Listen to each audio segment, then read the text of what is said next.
Om Shri Sai Ram. Shri Sai Satcharitra, written by Hemant Panji and translated by Gunaji. Chapter 1. Salutations, the story of grinding wheat and its philosophical significance. According to the ancient and revered custom, Hemant Pant begins the work Sai Satcharitra with various salutations. First, he makes obeisance to the god Ganesha to remove all obstacles and make the work a success, and says that Shri Sai is the god Ganesha. Then to the goddess Saraswati to inspire him to write out the work, and says that Shri Sai is one with this goddess and that he is himself singing his own life.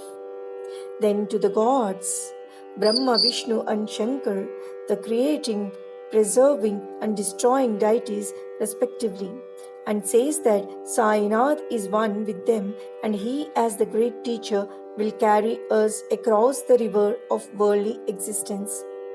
Then to his tutelary deity, Narayana Adinath, who manifested himself in Konkan, the land reclaimed by Parashurama, Rama in the Hindi version, from the sea, and to the Adi, that is original Purusha of the family. Then to the Bharadwaja Muni, into whose Gotra or clan he was born, and also to various rishis, Yajnavalkya, Bhrigu, Parashara, Narad, Vedavyasa, Sanak Sanandan, Sanat Kumar, Shuka, Shaunak, Vishwamitra, Vasishta, Valmiki, Vamadeva, Jaimani, Vaishampayan, Navayogendra, etc., and also modern saints such as Nivriti, Gyanadev, Sopan, Muktabai, Janardhan, Ekanath, Namadev, Tukaram, Kanha, and Narahari, etc. Then to his godfather, Sadashiv, father Raghunath, his mother, who left him in his infancy, to his paternal aunt, to brought him up, and to his loving elder brother. Then to the readers, and praise them to give their whole and undivided attention to his work.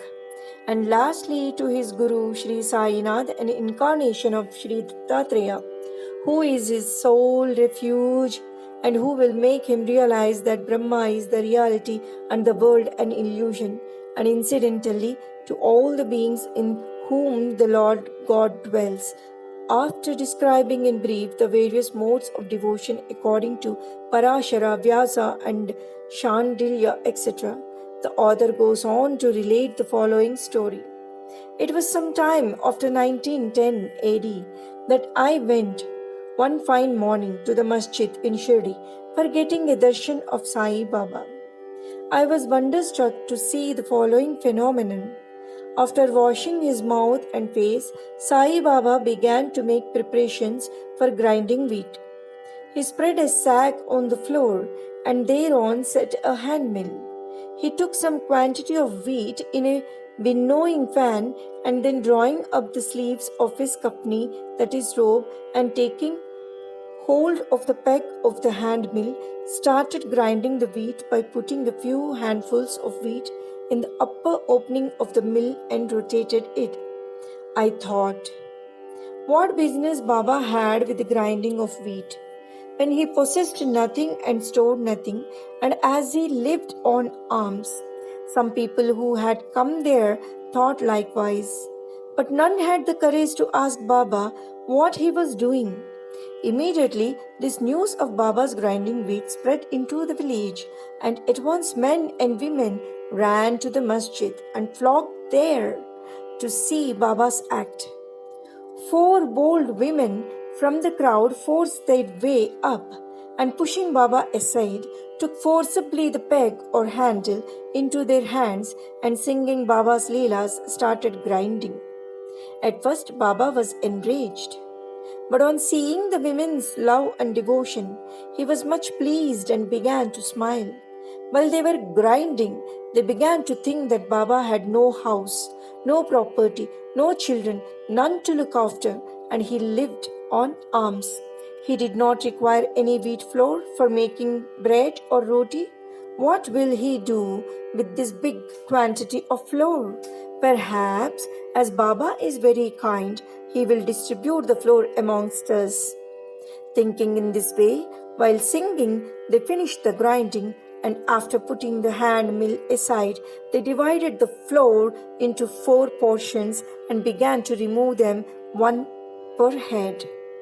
Baba, who was calm and quiet up till now, got wild and started abusing them, saying, "Ladies, are you gone mad? Whose father's property are you looting away?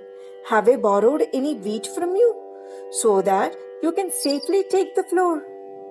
Now please do this. Take the flour and throw it on the village border limits." On hearing this, the women felt abashed and, whispering amongst themselves, went away to the outskirts of the village and spread the flour as directed by Baba. I asked the Shirdi people, what was this that Baba did? They replied that as the cholera epidemic was spreading in the village, and this was Baba's remedy against the same, it was not wheat that was ground, but the cholera itself was ground to pieces and pushed out of the village. From this time onward, the cholera epidemic subsided and the people of the village were happy. I was much pleased to know all this, but at the same time, my curiosity was also aroused. I began to ask myself, what earthly connection was there between wheat flour and cholera? What was the causal relation between the two, and how to reconcile them? The incident seems to be inexplicable. I should write something on this and sing to my heart's content Baba's sweet Leelas. Thinking in this way about this Leela, my heart was filled with joy, and I was thus inspired to write Baba's life, the Satcharitra. And as we know, with Baba's grace and blessing, this work was successfully accomplished. Philosophical significance of grinding.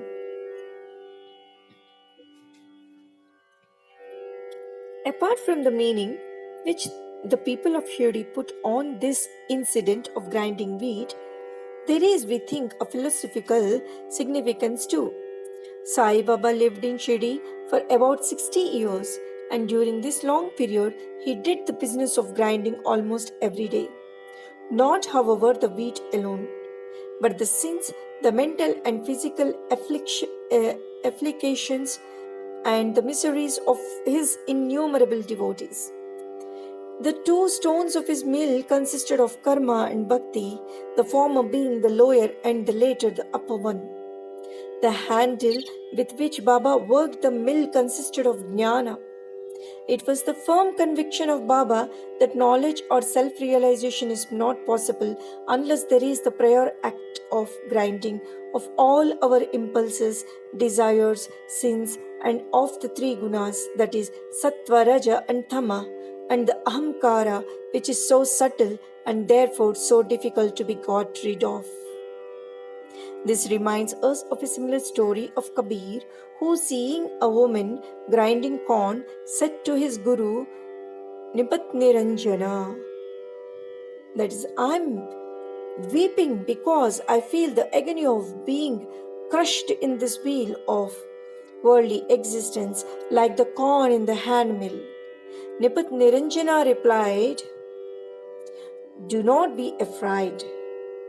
Hold fast to the handle of knowledge to this mill, as I do, and do not wander far away from the same, but turn inward to the center, and you are sure to be saved. Bow to Shri Sai, peace be to all. Om Shri Sai Ram.